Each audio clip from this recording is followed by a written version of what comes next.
키엘케고르라고 하는 철학자는 사람을 세 종류로 분류를 했는데요.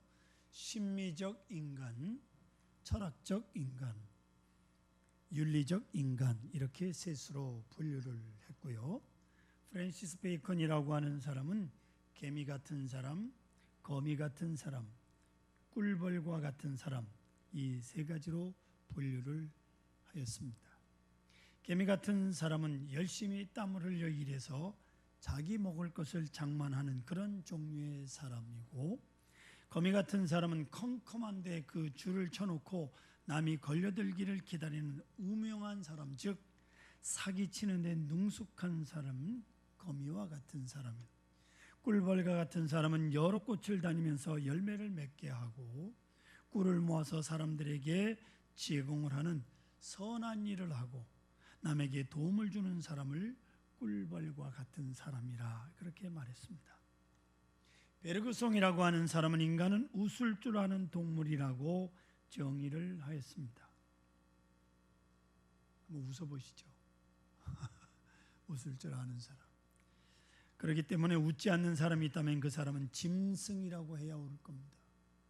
안 웃은 사람들 짐승이야. 예. 이 사람은 참으로 좋은 것을 가지고 있지요. 디귿갱이라고 하는 사람은 사람을 종교적인 동물이라 그렇게 말했어요. 그런데 우리 인간이 다른 동물에 비해서 특별히 가지고 있는 것이 하나 있는데 그것은 바로 감사라는 겁니다. 아멘. 우리는 감사는 동물이, 다른 동물들은요 감사가 없어요. 감사라는 것이 없습니다. 에스파냐 신화에 나오는 이야기입니다. 에스파냐가 스페인이라는 사실은 아시죠? 제가 고상하게 써서 그렇지. 하나님이 처음 모든 동물들의 수명을 30년으로 균등하게 다 배정을 했다고 합니다. 그런데 어느 날 당나귀가 하나님을 찾아와서 항의를 하는데, 하나님, 나는 새벽부터 밤늦게까지 일평생 무거운 짐을 지고 다니니 너무 힘에 겨워 견딜 수가 없습니다. 제발 10년만 살게 해주세요. 그리고 20년은 거두가 주십시오. 하나님이 20년을 반납을 받았어요. 그 다음에 개가 와서 하나님에게 항의를 합니다. 하나님, 저는 너무 억울합니다. 이렇게 깊은 잠을 제대로 자지 못하고 밤새도록 도둑을 지켜야 하고, 여기까지가 에스파냐 신화에 나오는 얘기고 그 뒤에는 제가 붙인 얘기입니다. 끝내는 몽둥이에 맞아 죽고 보신탕으로 끓여 먹으니 억울해서 어떻게 30년을 살겠습니까? 10년만 살겠으니 20년을 거두가 주세요. 하나님 그렇게 하라고 해서 개에게 줬던 30년 중에 20년을 도로 반납받았어요. 다음에 원숭이가 하는 말이, 하나님, 저는 부끄러워서 정말 못 살겠습니다. 왜 엉덩이는 빨개가지고 코가 빨개서 동물원에 가둬놓고 어른이나 아이나 할 것 없이 나를 조롱하고 음식을 던져주면서 나를 부끄럽게 합니까? 부끄러워서 도저히 살 수 없으니까 10년만 살게 해주세요. 20년을 거두어 가세요. 하나님이 그렇게 하라고 했습니다. 하나님께서 60년을 되돌려 받았어요. 그런데 사람이 쫄래쫄래 옵니다. 사람이 하나님 앞에 와서 하나님 감사합니다 그러는 거예요. 하나님께서 야, 너는 불평도 없느냐? 무엇이 그렇게 감사하냐 하고 물었더니, 저는 다른 동물들처럼 네 발로 다니지 아니하고 두 발로 다니니 얼마나 감사한지요. 또 저는 또 이렇게 두 발로 서서 일어서서 멀리 내려다 볼 수 있으니 얼마나 감사한지요. 또 손이 재주가 좋아서 온갖 것을 만들 수 있으니 얼마나 감사한지요. 또 이 머리가 커서 별별 아이디어를 다 만들어낼 수 있으니 저는 30년 살기 너무 짧습니다. 좀 더 살게 해주세요. 모든 동물들이 다 불평을 하는데 너는 감사하니 여기 반납된 60년을 가지고 가거라. 그래서 사람은 30년 동안에 자기의 주어진 삶을 살고요, 60년을 더해서 90년을 살게 되었다는 얘기입니다. 자, 30년 자기의 주어진 삶을 삽니다. 그래서 공부도 하고 군복무도 하고 직장도 구하고 결혼도 하다 보면 30세쯤 되잖아요. 자기를 위해서 사는 거예요. 30 넘어서 결혼 안 하면 이건 하나님의 뜻에 어긋나는 줄 아십시오. 자, 여러분 잘 아시는 대로 예수 그리스도께서 30세에 공생애를 시작했다고 성경이 말하잖아요. 그러니까 30세까지는 자기 생을 산 거예요. 그리고 30세 이상은 하나님의 일을 위해서 살았다 그 말이에요. 자, 그리고 30세부터 50세까지는 당나귀가 준 생명을 사는 거예요. 여러분 아십니까? 그래서 30세에서 50세 남자들 당나귀처럼 짐을 지고 처자식을 먹여 살리기 위해서 주야로 고생하는 당나귀의 삶을 살게 되었다 그 말이에요. 50세가 되면서 70세까지는 갑자기 밤잠이 뚝 떨어지면서 서너 시간만 자면 자연히 눈이 떠져가지고 밤새껏 도둑을 지키는 그런 개가 준 생명을 사는 거예요. 예, 초저녁에 한잠 자고 나면 새벽에 잠이 안 오잖아. 무슨 바시락 소리만 나던 70세에서 90세까지는 원숭이가 준 생명을 사는 거예요. 그래서 코가 빨개지고 이빨이 다 빠져서 손자 손녀들이 놀려대는 것이 마치 동물원의 원숭이 같은 삶이라 그 말이에요. 여러분 그럴듯한 이야기 같지만 여기서 강조하는 내용은 모든 동물들은 감사할 줄 모르나 사람만이 하나님 앞에 감사할 줄 아는 동물이라. 아멘. 그 얘기예요. 우리 기독교를 가리켜서 사랑의 종교라고 말합니다. 그리고 우리가 가지고 있는 성경에는 예언으로 가득 차 있기 때문에 예언의 종교라 이렇게 말씀합니다.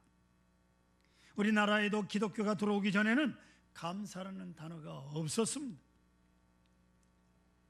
여러분 이 세상에는요 자연법이 있고요 실정법이 있습니다. 실정법을 어기면 어김없이 우리가 벌을 받게 됩니다. 과속을 하면 과속딱지가 날라오고요. 횡단보도로 안 가고 중앙선을 넘어 걸어가면 중앙선을 넘어서 걸어갔다고 몇만 원 딱지를 띱니다. 이게 실정법이에요. 그런데요 자연법이라고 하는 거 이거 어기면 사람이 살 수가 없습니다. 자연법, 자연의 질서예요. 인간의 이성에 바탕을 둔 보편적 항구적인 질서가 자연법입니다. 여름을 겨울같이 겨울을 여름같이 살면 그 사람은 얼어 죽는 거예요. 이게 자연법이에요. 자, 이제 이 실정법은 세상의 법을 만들어서서 우리가 그 법의 지배를 받고 있지 않습니까? 그렇다면 성경에도 하나님께서 우리에게 율법을 주셨어요. 율법, 이 법이에요. 우리가 율법대로 살게 되어 있는데 율법에 감사하라고 그러는데 감사할 줄 모르고 배은망덕한 사람에게 왜 실정법을 만들지 않느냐? 감사하지 않는 사람에게 벌을 주는 실정법이 없어요. 헬라의 철학자 라이피곱스라고 하는 사람 말하기를 하나님께서 감사할 줄 모르는 사람에게 실정법을 만들지 않는 이유는 하나님께 감사하지 않는 사람은 직접 벌하시기 위해서다. 세상 법에다 맡기지 아니하고 하나님이 직접 벌을 주기 위해서 실정법을 만들지 않았다는 거예요. 하나님의 은혜를 저버리고 감사할 줄 모르는 사람은 세상 법으로 다스리는 것이 아니라 하나님께서 직접 진노하시고 벌을 내리신다 하는 말씀입니다. 우리가 감사라고 할 때 흔히 지난 날에 대해서 감사하는 게 많이 있고요.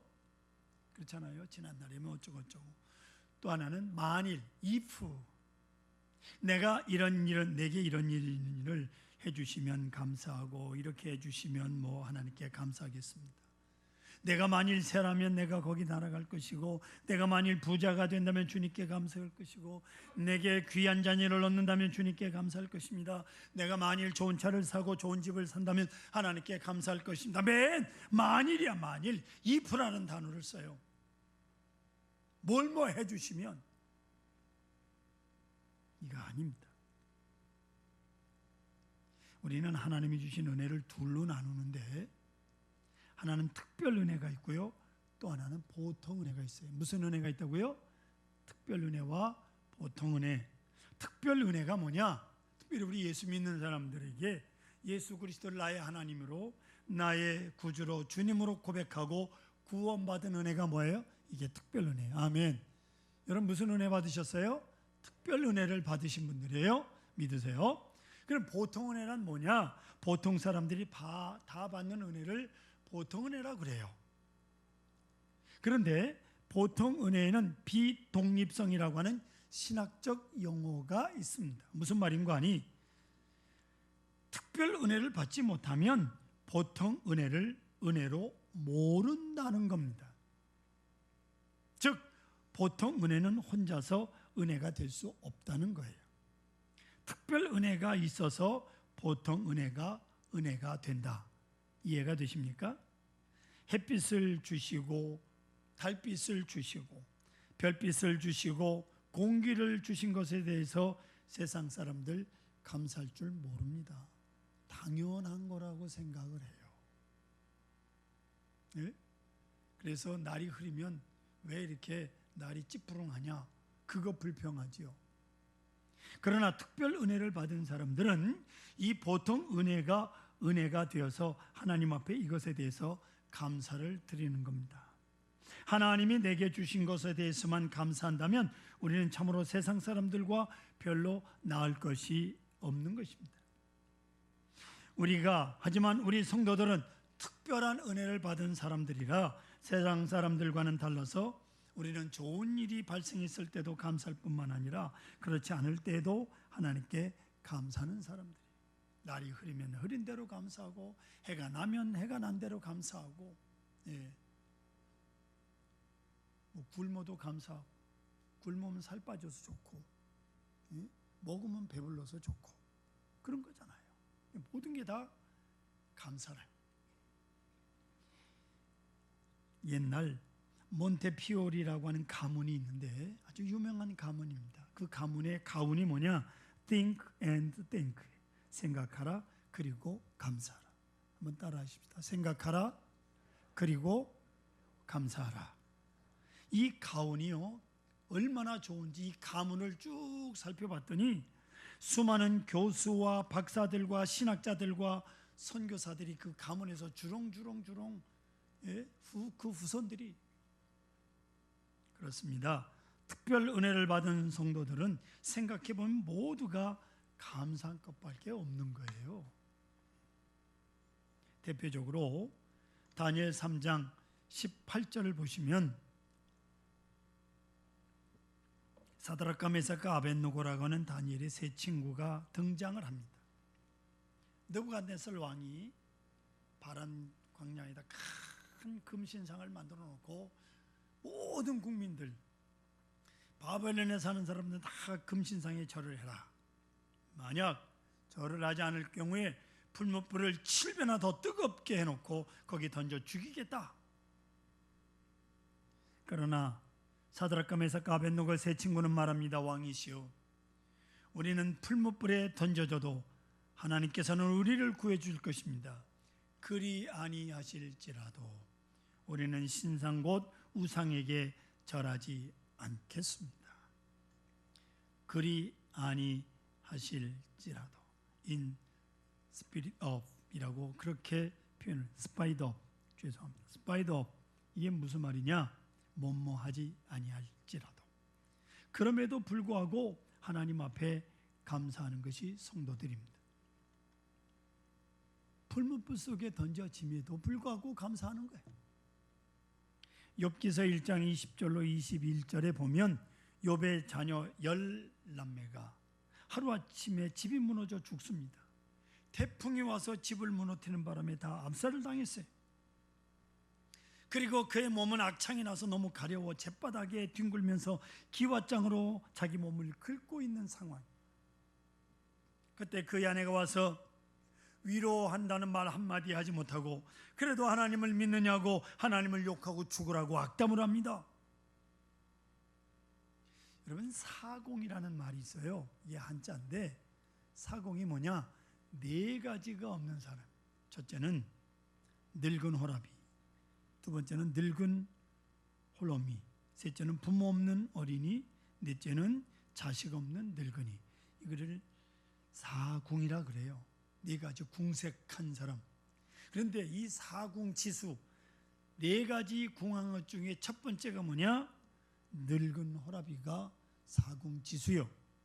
지금 욥이 사궁지수 같은 처지야. 사궁지수에 몰린 욥의 입에서 나온 말이 뭡니까? 주신 자도 여호와시요 취하신 자도 여호와시니 여호와께서 찬양을 받으시옵소서. 할렐루야 고백합니다. 그리고 그의 아내에게 욥이 말하기를 그대의 말이 어리석은 여자의 말과 같도다. 하나님께서 우리에게 복을 주셨으니 우리에게 재앙을 주시는 것도 마땅하지 아니하냐라고 말하면서 욥은 뜨겁게 하나님께 감사를 하고 한마디 원망도 하지 않아서 하나님께서 욥의 믿음을 보시고 칭찬하시면서 그의 잃어버린 것에 변화되는 축복을 해 주셨습니다. 욥이 받은 축복이요, 한마디 원망하지 않았습니다.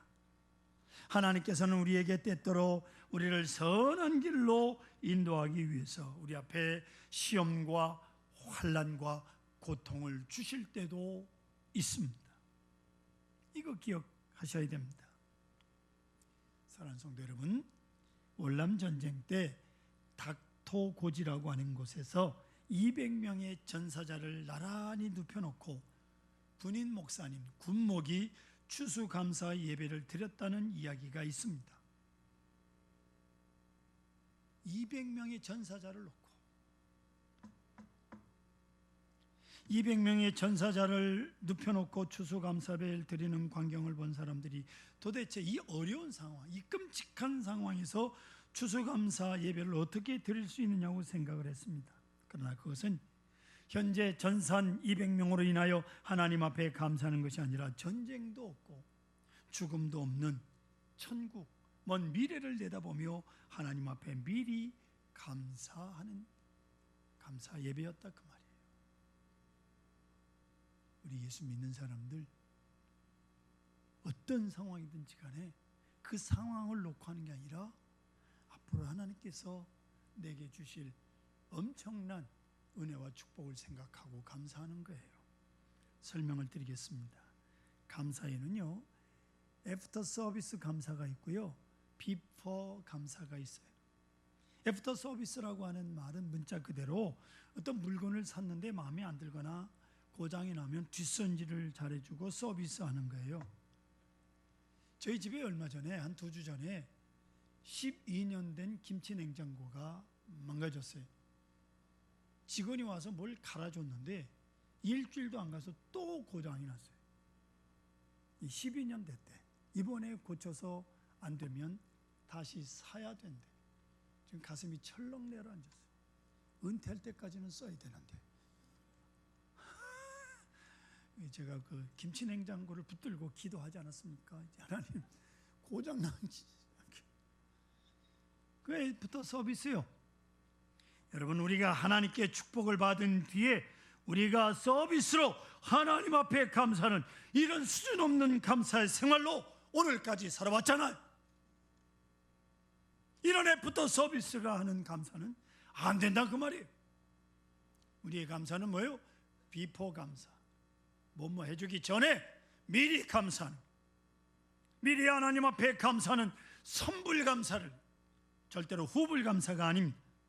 그렇습니다. 성도의 감사는 지난날 내게 주신 축복에 대해서 감사할 뿐만 아니라 앞으로 하나님께서 주신 그 기쁨과 즐거움과 영광을 위해서 미리 감사하는 거예요. 할렐루야. 미리 감사하는 거라고요. 앞에 화면 보세요. 로마서 8장 18절. 생각하건대 현재의 고난은 장차 우리에게 나타날 영광과 비교할 수 없고 내가 장차 받을 영광과 영광에 비하면 이 고난은 좋게 비교할 바가 못 된다 그 말이죠. 여러분, 어떤 고난 속에 있습니까? 앞으로 나타날 영광과 좋게 비교할 수 없는 고난임을 기억하시고 감사하시기를 바랍니다. 로마서 8장 28절 같이 읽습니다. 하나님을 사랑하는 자 곧 그 뜻대로 부르심을 입은 자들에게는 모든 것이 합력하여 선을 이루느니라.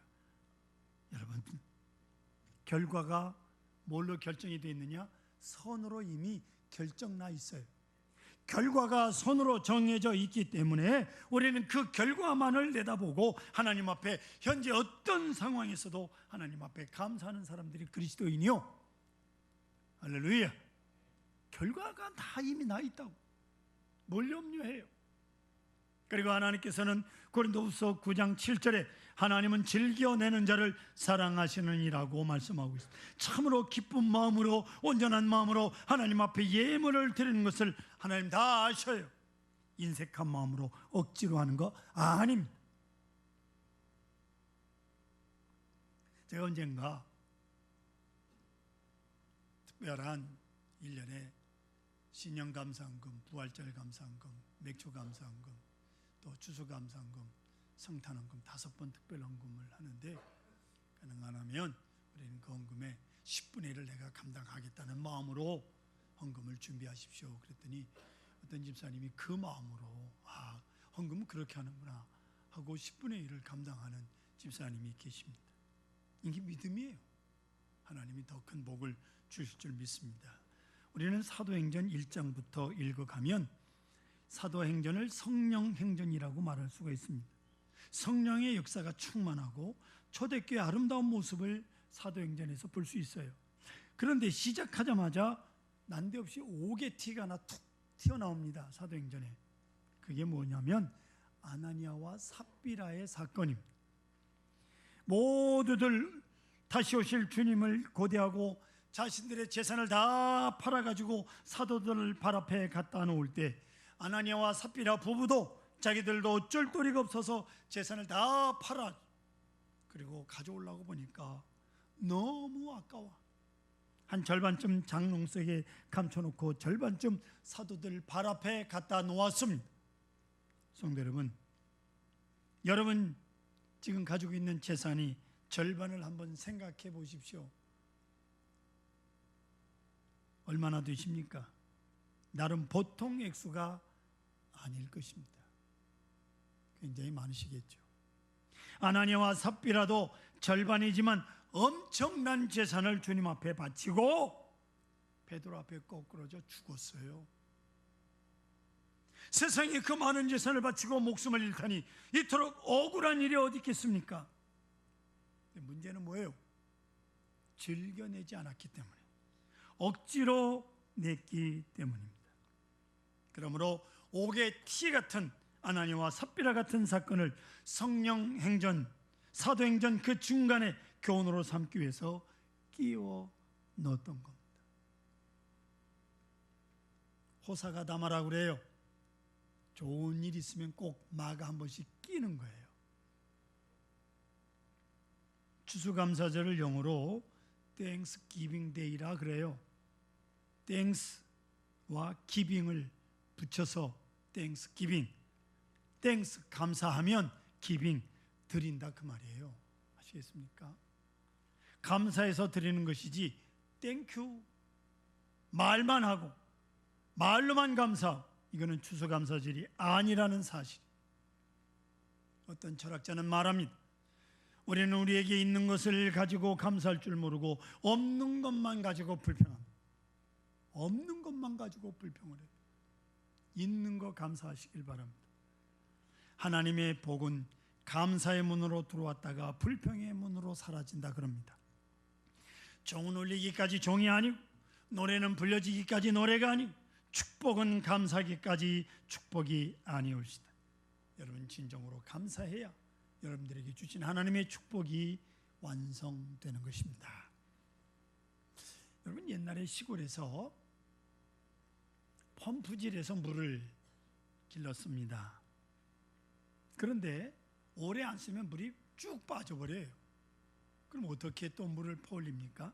그럴 땐 지하수를 끌어올릴 수 있는 방법이 마중물 한 바가지를 붓고 펌프질을 열심히 하면 지하에 있는 물이 딸려 올라옵니다. 추수감사라고 하는 게 뭐냐? 하나님이 우리에게 주실 축복에 대해서 지금 물 한 바가지를 붓고 끌어올리는 것이 바로 추수감사예요. 할렐루야. 여러분 큰 축복을 하나님이 준비하고 계시는데 그 축복을 끌어올리기 위해서 우리가 하나님 앞에 감사하는 것이다. 윌리엄 콜게트라고 하는 사람은 미국 사람인데 너무 가난해서 정말 말할 수 없는 어려움을 겪는데 그 가난을 면해보기 위해서 뉴욕으로 가기로 했습니다. 뉴욕을 떠날 때 친구가 성경을 선물로 하나 주었는데 주면서 부탁하기를 말라기 3장 10절을 꼭 기억하라고, 말라기 3장 10절은 11절을 가지고 나를 시험해 보라고 하는 말씀이에요. 주님께서 광야에서 시험 받으실 때에 주 너희 하나님을 시험하지 말라고 사탄에게 호령을 하셨습니다. 사람은 그 누구든지 하나님을 시험할 수가 없습니다. 하나님을 테스트할 수가 없습니다. 그런데 성경은 오직 한 번 하나님을 시험할 수 있고 테스트할 수 있는 기회가 주어졌으니 그것은 11조를 가지고 하나님을 테스트해 보는 겁니다. 오늘 성경은 말씀하시기를 내가 내게 싸울 데가 없도록 붙나 붙지 않나 한번 시험해 보라. 하나님께서 축복을 주는지 안 주는지 한번 시험해 보라는 거예요. 11조를 드리고. 그래서 윌리엄 콜게이트는 뉴욕에 와서 비누 공장에 취직을 했습니다. 돈을 벌면 무조건 11조를 했어요. 그리고 마침내 비누 공장 사장이 됩니다. 콜게이트가요, 그 후에 치약 회사를 설립을 해가지고 유명한 콜게이트 치약, 세계에서 가장 많이 애용하는 치약을 개발하게 된 겁니다. 지금도 저 양평동에 가면 코스트코에 콜게이트 치약이 산더미 같이 쌓여 있습니다. 전 세계적으로요 제일 많이 쓰이는 치약입니다.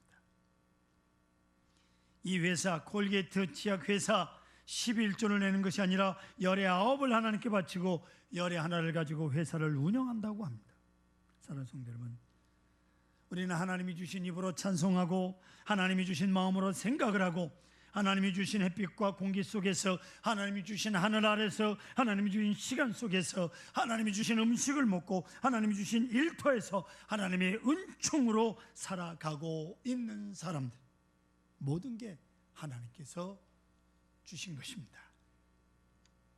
그런데 세상을 부정적으로 사는 사람들이 있어요. 밝은 면보다 어두운 면을 찾는 사람, 좋은 것보다 나쁜 것을 먼저 생각하는 사람은 절대로 성공할 수가 없습니다. 원망과 불평, 오해와 시기, 질투와 분노에 가득 찬 사람들, 일단 마귀 시험에 든 사람들이요, 같은 환경 속에서도 부정적인 사람 마음은 그 마음이 편할 날이 없어요. 긍정적인 사람은 그러나 기쁘고 감사가 그치지 않습니다. 환경이 좋다고 해서 결코 행복한 것은 아닙니다. 여러분, 옛날보다 지금 환경이 얼마나 더 좋아졌습니까? 그럼에도 불구하고 왜 불쾌지수, 불만지수, 불안지수가 점점 높아지는지 모르겠습니다. 아무리 부자라고 할지라도 부정적인 사고방식을 가지고 살아가는 사람들에게는 근심 걱정이 떠날 날이 없어요. 그래서 늙는 거예요. 감사하는 마음에는 은총의 꽃이 피어나나 불평하는 마음에는 독초가 무성한 겁니다. 감사하는 마음에는 행복의 천사가 날아드나 미워하는 마음에는 마귀가 새끼를 칩니다. 감사하는 마음에는 행복이 쉬어가나 미워하는 마음에는 분쟁의 열기가 타오릅니다. 감사하는 마음에는 성공이 보장되나 불평하는 마음에는 전쟁이 끊이지 않습니다. 감사하는 마음에는 영생의 빛이 반짝이나 배은망덕하는 마음에는 멸망이 자리를 잡습니다. 성도 여러분, 2019년 금년은 유난히 힘들었던 한 해였습니다. 이럴 때일수록 감사의 마음을 잃지 마시고 기쁘고 즐거운 감사의 계절을 만드시기를 바랍니다. 말로만 텅 빈 감사를 할 것이 아니라 주님 앞에 온전한 마음을 드리며 진정 감사를 풍성히 누리시길 주 예수의 이름으로 축원합니다.